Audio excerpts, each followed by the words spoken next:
right away. I'm going to have the two speakers we have here introduce themselves, and also the moderator. The moderator speaks French. He's also going to introduce himself, and we go straight into the session.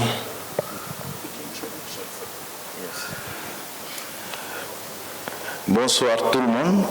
Nous allons avoir une session sur le suivi dirigé par les communautés et les différentes stratégies. Nous avons deux panélistes avec nous qui vont nous partager leur point de vue et ensuite nous allons ouvrir un débat de discussion. Nous avons le Fonds mondial qui est là, qui est représenté par ma sœur Alexandra. C'est bien ça, Alexandra, qui va apporter son expertise. Et nous avons M. Abdul Malik, qui est du Ghana aussi, qui va nous parler de son expérience. Donc on va appeler Abdul Malik et tu vas faire ta première communication. Introduction. Yes. Yeah. Okay, good afternoon, and then I welcome you all to this session. My name is Abdul Malik Ndebugri from Ghana Network of Persons Living with HIV, program/MNE person. Thank you. Thank you, Abdul Malik. Thank you. Please go ahead. Hello, everyone. My name is Alexandrina Jovica. I'm the Senior Human Rights Advisor of a Global Fund, Community Rights and Gender Department, and I am a last-minute addition to this panel. I look forward to contributing to this panel. Thank you for joining the panel on the last minute. Two of our speakers are not here, and she quickly accepted to join us. We are going to have Abdul Malik take his presentation.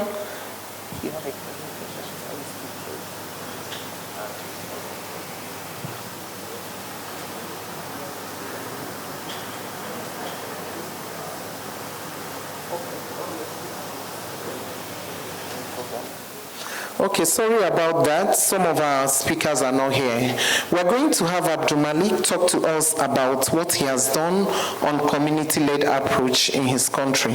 Thank you, and over to you, Abdul Malik. Thank you. Okay. In Ghana, I actually sit on the TWG, which is a technical working group of the CLM, which the program is currently ongoing. As a community member, CLM is just not a data, but it's lived realities.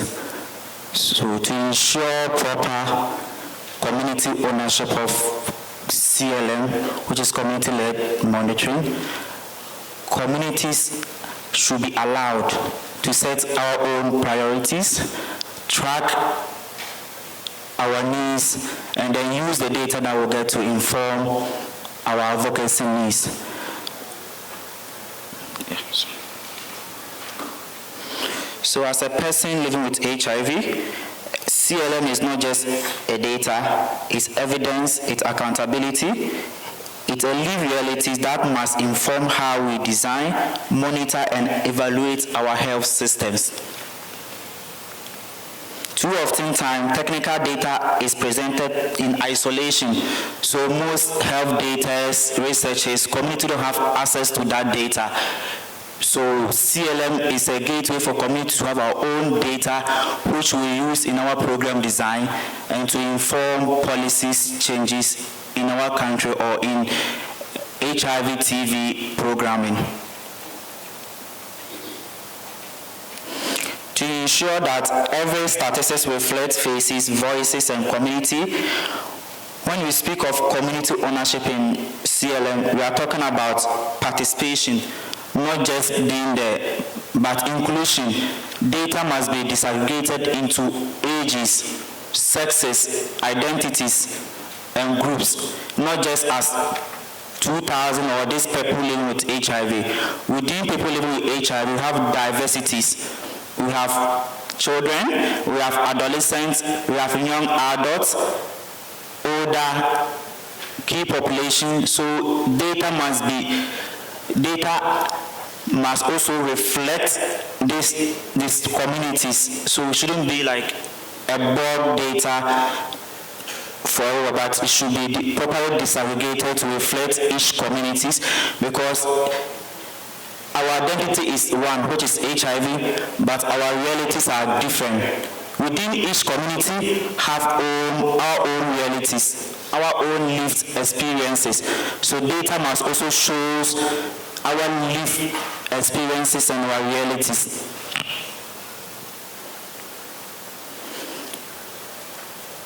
So strategies of how to ensure proper community ownership of CLM. Communities must allow to set their own priorities, collect data, and drive advocacies. Independent from the health system or the biomedical data, CLM tools or data must also ensure or inform policies. Oftentimes, communities are seen not being experts. If community generate data, the biomedical or the research say, oh, this data, what is your proof? What is the evidence? So they oftentimes we just say data. But we can't only run the data system alone, but community data must also be valued to ensure that it speaks to our reality, not what researchers or the biomedical people want to measure, but what community want to measure as data.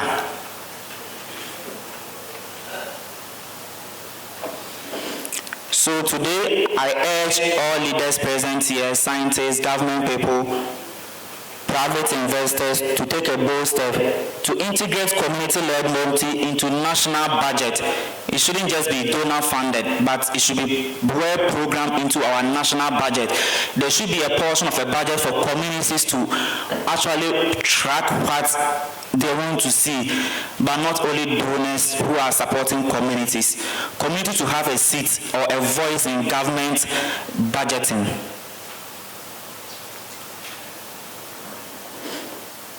Community ownership is not just an option, it's a foundation of accountability and resilience. Without it, program ways of being disconnected from realities of those they mean to serve. Yes, sometimes the health data don't speak the stories behind the numbers. If you say 10 people are not virally suppressed, what is the story behind it? Were the viral load machine available? Were they being called to test their viral load? What happened after the numbers? What is the story? What are the realities behind the numbers? But if communities lead data collection, we go to our own people, so able to get the stories, the realities behind that statistics, not just statistics, oh, this number, this percentage, but the stories behind the statistics must also be captured as part of data. For us, peer HIV, survival and adherence are not just passive acts. It reminds us that that community are not just beneficiaries, but leaders. Community are supposed to be also recognized as leaders, as a co-partner in this fight. The fight is between the biomedical and communities. If they do all these researches, all these interventions, community don't assess them, it's become a waste. So community must also sit at the decision table, at the programming, and at the policy level to design intervention that suits us, not just beneficiary, but also co-partners in this fight against HIV. Thank you. Voilà. Merci de nous avoir partagé vos réflexions sur le suivi dirigé par la communauté. Et nous savons l'importance qu'a mettre dans le cœur du système la communauté. Mais avant de passer la parole, c'est juste, voilà, vous titillez, quand on ne vous donne pas, quand le gouvernement n'invite pas la communauté à la table pour l'élaboration du budget, qu'est-ce que la communauté doit faire pour être prise en compte? Voilà, donc c'est ça. Donc c'est de réfléchir aux stratégies pour participer à l'élaboration budgétaire. Voilà. Beaucoup de nos communautés attendent en décembre pour présenter des demandes de financement. alors que c'est vers le mois de juillet, août, septembre qu'il y a l'élaboration budgétaire. Donc, encore pour dire, la communauté, elle est importante, mais elle doit gagner sa place. Voilà. Donc, Alexandra, on voudrait que tu nous donnes ton point de vue et après on va faire une discussion avec la salle. Merci. Thank you so much for asking me the difficult question and then handing over the floor to me. Thank you, appreciate it. Well, I'm really glad that I'm the one speaking after my colleague from the Ghana communities, because this is what community-led monitoring is. Community-led monitoring is a tool for communities. It's a tool enabling and empowering community voices. It's a tool that, as we've heard so compellingly from my colleague, sorry about that. It's a tool that helps inform advocacy, it helps inform meaningful engagement of communities, but actually makes it difficult to ignore the vision of communities. The centrality of community-led monitoring is why Global Fund has been investing in CLM systems for several grant cycles now. We're seeing a trajectory of increased investment so far. Let's hope it continues. We're also seeing that community-led monitoring has started with sporadic attempts here and there, but have become over time much more rigorous, much more systematic in nature, much better connected with efforts around community-led advocacy, as we've just heard. We have seen that there are also attempts of making community-led monitoring not just mature, but sustainable. For example, in Malawi recently, we've seen domestic funding allocated to community-led monitoring. We have seen connections between community-led monitoring and the health information systems, which is powerful, because then it means not just a tool in the hands of any given community group. It means that this is a conduit. It's a mechanism to ensure that lived experiences of communities feed into decision-making. Community-led monitoring of availability, accessibility, acceptability, and quality of health services is essential. It's a way of us understanding what are the human rights-related barriers to services. It is a way for us to understand what are the solutions that need to be deployed in order to be able to ensure better health for all. Community-led monitoring of human rights violations is essential, but it should not stop at monitoring alone. It is important to ensure that community-led monitoring feeds into something bigger. It feeds into a response. For monitoring of human rights violations, it needs to be linked to redress. It needs to be linked to community-led structures, such as community paralegals, or to other ways of getting that support, that access to justice, to make sure that we are able to secure redress if human rights are violated. So community-led monitoring is a very powerful enabler of broader responses. It can help us lead the response towards the specific problems that exist, towards the specific lived realities of our communities. For example, if we're seeing stigma discrimination, keeping people away from specific health facilities, it is community-led monitoring that tells us where such stigma discrimination occurs, what can be done about it. So it informs programmatic responses. Community-led monitoring also is very powerful in advocacy, as we have heard, including, as we have heard from our moderator, in budget advocacy. It is important for communities to be aware of the timelines around budget advocacy, as we've just heard from our moderator. It is important for communities to be aware of a process for budget advocacy. It is important for communities to be equipped with data from community-led monitoring, to be able to be voices that cannot be ignored in such budget advocacy processes. So community-led monitoring is not a silver bullet, but it's an important enabler and an important tool. There are multiple resources that have been developed by partners such as ITPC, by partners such as the International Aid Society that has compiled those resources together. There are multiple innovative ways of doing community-led monitoring that we've seen, and we should be taking those to scale. So let's make sure that Malawi is not the outlier here. Let's make sure that community-led monitoring is recognized for its important potential and is becoming something that health systems value and fund. It's not only something that communities should be pleading for. It is a powerful tool for national responses to have in their toolbox. And we, as funders, will continue to stand behind communities to the extent it's possible, because we do believe, firmly believe, that it is communities' expertise, it is communities' leadership, it is communities working hand in hand with government facilities, with decision makers, that can make this response effective. So let's use community-led monitoring as a way of driving progress towards ending AIDS.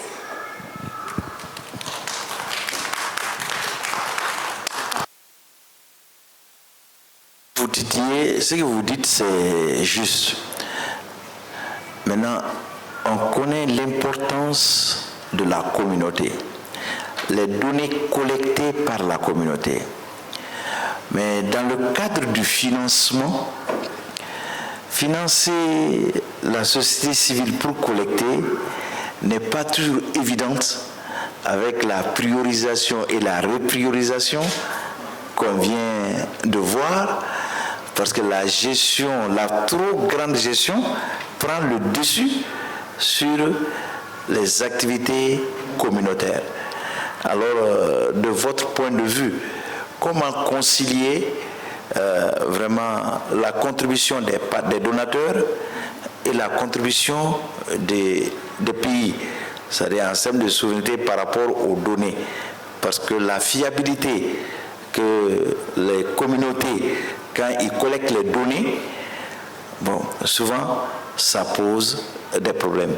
Donc, votre point de vue par rapport à comment faire que les donateurs, le gouvernement, la société civile, les communautés puissent vraiment avoir une vision commune et partager un truc commun. Voilà. Thank you so much for the question. Thank you so much for the question. Indeed, the common vision of various stakeholders is really important, because otherwise it's easy to ignore data that comes from community-led monitoring, right? So this is why having a strategic vision towards how community-led systems can be put in place, how community-led monitoring is an essential cornerstone of such community-led systems and responses, and coming together as governments, as communities, as donors, but have the privilege to support this work, and understanding what are we trying to achieve jointly, and what is the role that community systems and responses can play?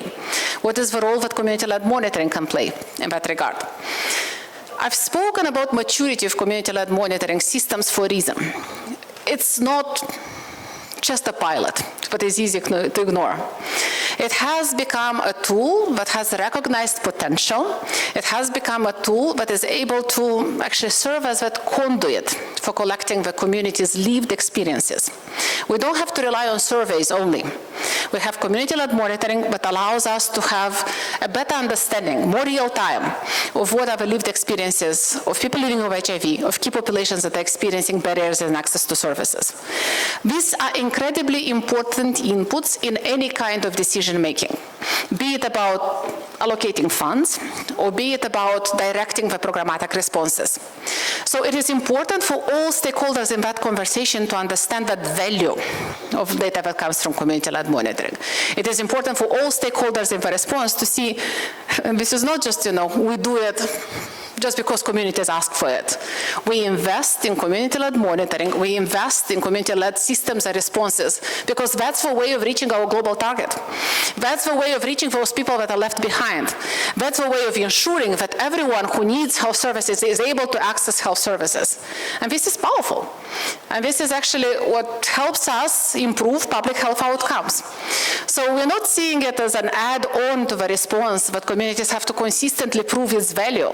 We're seeing it as an essential input into decision-making about priorities, about funding, about who needs to implement what to make sure that people have access to services.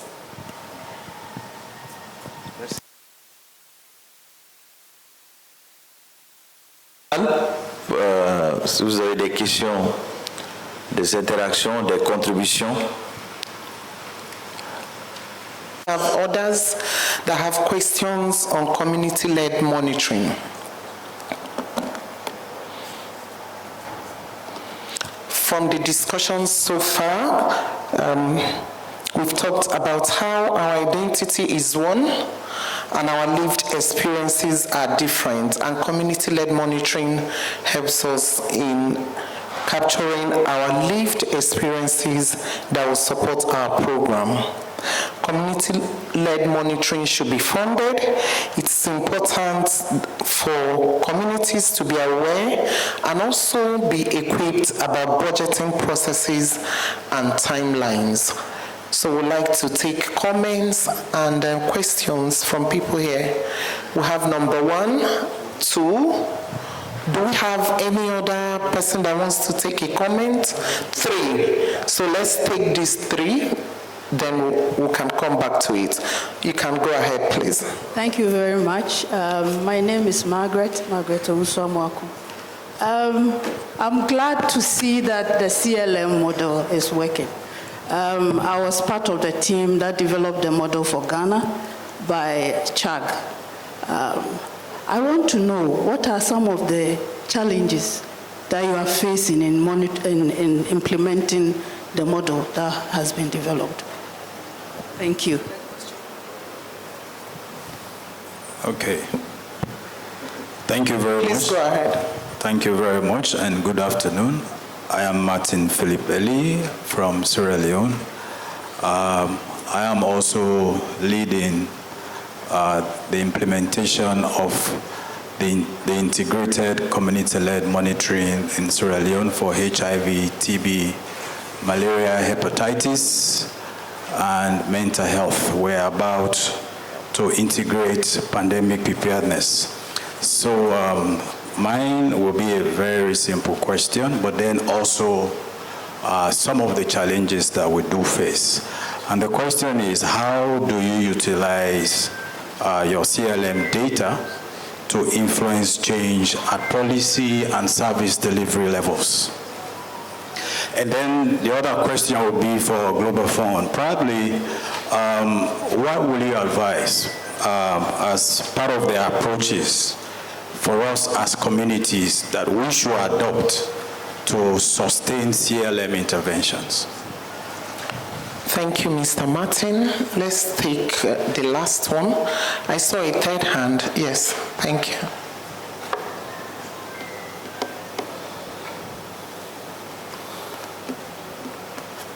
Thank you. I'm Valentin Keipo from Côte d'Ivoire, and let me balance this session. My question. Do you understand French? Valentin Keipo from Côte d'Ivoire. Ok. Thank you. Ok, donc j'ai une question pour nos collègues du Ghana et le Fonds mondial également. Au niveau du Ghana, c'est de comprendre l'expérience de l'intégration du PPRR avec les indicateurs CLM. What were your challenges and also your successes? Maybe you can share it with us. And à l'endroit du Fonds mondial, c'est de comprendre déjà avec le contexte que nous connaissons, quel est le plan de transition qui est mis en place pour pouvoir renforcer véritablement les capacités des communautés dans une approche d'appropriation qui serait plus améliorée, plus résolue avec le retrait surtout des bailleurs. Parce qu'on sait que le Fonds mondial est l'un des acteurs clés. Si aujourd'hui on parle de CLM, je pourrais dire au niveau global, le Fonds mondial est un bailleur qui a été très décisif depuis les observatoires régionaux qui ont été implémentés et jusqu'à maintenant. Donc, est-ce qu'il y a véritablement un plan de transition clair, vu que le Fonds mondial appuie les communautés, est-ce qu'il y a un plan de transition clair pour dire, bon, pour emmener l'appropriation à son achèvement, on va peut-être aider les communautés à atteindre un tel niveau, par exemple dans le développement des mécanismes de mobilisation des ressources domestiques pour le financement du CLM. Est-ce qu'il y a ce plan-là, par exemple, qui est prévu au niveau du Fonds mondial? Merci.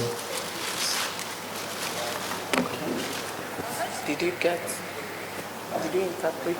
Okay. Sure. I guess I'll go first and then I'll pass the mic to my colleague from Ghana. So to the question about the transition plan, because I'm now thinking that I think I've forgotten the question of Sierra Leone. The question around the transition plan is a really important question, and it's important for us to start planning for sustainability of community-led monitoring and of broader community-led systems and responses well before transition occurs. We all know that we operate in an environment of shrinking funding resources. We operate in an environment where the priorities of donors are now elsewhere. So that's why it's so important for us to see what are those sustainable modalities of us doing the work, and how can we rely on that potential of communities that has been developed over the years. In Côte d'Ivoire, we have had human rights programming funded through the Global Fund grants already for several cycles. Côte d'Ivoire is part of a Breaking Down Barriers initiative, which has made available additional human rights matching funds, as well as support for assessments, support for long-term implementation support, the establishment of a human rights working group, which is more or less functional, at least the operational arm of it is functional in Côte d'Ivoire. Use those mechanisms. Use that national human rights plan that Côte d'Ivoire has developed. Use the human rights working group as a way of consistently raising the plight of communities, of consistently asking that there are explorations of how community-led systems and responses can continue to be funded. We've seen in other countries that what works is to make sure that such community-led systems and responses are really well costed, are really well planned, and we approach building community systems similar to how we build health systems, from a systems perspective, as well as from the experiences of the people that such systems serve. So it's important for us to understand very clearly what exactly it is that we want to do, how much does that cost, and what could be the modalities to get it done, and what could be the funding sources supporting that. If we speak specifically about community-led monitoring, can we use national mechanisms, such as national human rights institutions, better? I know there are issues with some of the national human rights institutions and how well they are on board. Some of them might require a bit of sensitization, a bit of capacity building so that they understand the lived experiences of people living with HIV. They understand better the health-related issues and the human rights implications of health. But now, as we still have those human rights resources in our Global Fund grants, my encouragement for you is to use them. Use them to undertake community-led advocacy. Use them to engage national human rights institutions. Use them to capacitate national human rights institutions. Because it's literally their obligation to ensure that human rights are not just respected, but they are also, not just protected, but they're also respected and fulfilled. Which means that it is their obligation to work with you, to use systems such as community-led monitoring. Now, for Sierra Leone question to Global Fund. Remind me the question? Sustainability approaches. So it's linked actually to this point, right? Sierra Leone is another breaking down barriers country, another country that has human rights matching funds in its Global Fund grants, another country that has actually prioritized human rights even during this process of reprioritization that the country has gone through this year. I don't think we're going to ever be in a situation that is going to be as positive for us to think about sustainability. The challenges that we're facing at the moment are really a wake-up call. The shrinking of funding that we're seeing at the moment is really a wake-up call for us all to come together and to think about how we can do the work that we do in modalities that are more sustainable, more efficient. How can we do it better? And I do not try to undermine the scale of the challenges that we have, but we really have to not let that good crisis go wasted. What we've seen, for example, work in some of the contexts is when community-led monitoring and other elements of community systems and responses get costed as part of package of services that is being provided. Once you cost it as part of a package, once you understand that it's an essential element of a package of service, then you can advocate for resources to be allocated to it. Mechanisms such as social contracting for community-led responses, including for community-led monitoring, exist in some countries. So it's high time for us to think about how such mechanisms could work in specific contexts of your given countries. In the case of Sierra Leone, I would just encourage you, work with your implementation support TA providers that we support from the Human Rights Strategic Initiative. If you do not have their contacts, come to me. I'll make sure that I put you in touch. Let them help you think about the sustainability and transition plan. And same is true for Côte d'Ivoire. Happy to put you in touch with our TA providers. Yeah, thank you very much. I will start with the question, the challenges that we had in Ghana on the CCLM implementation. I think what challenge we had, the previous grant that ended, communities were allowed to collect data. So after everything, we met with the communities, those who were part of the data collection, we asked them, what were your experiences?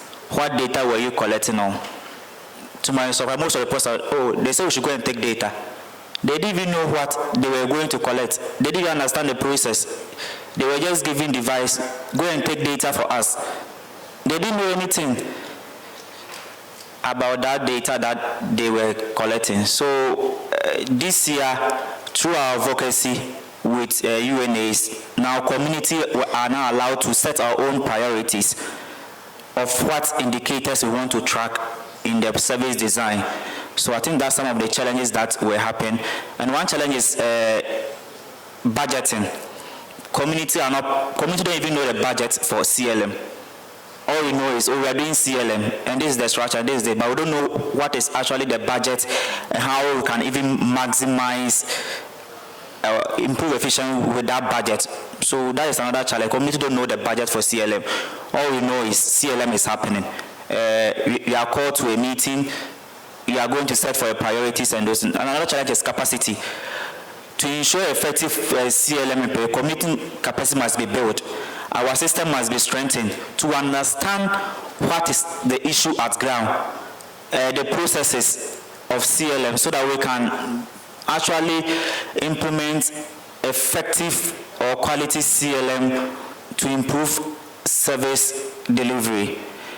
And then the lessons that we learned is community voices are power. For instance, when there was SOC out in Ghana, community-led advocacy. We went on the street, advocated for the government to clear all the goods from the port, because the goods were sitting at the port for almost more than 6 months. Meanwhile, there were no commodities at the site. So if community are equipped and have data, we can drive change. Yes, so.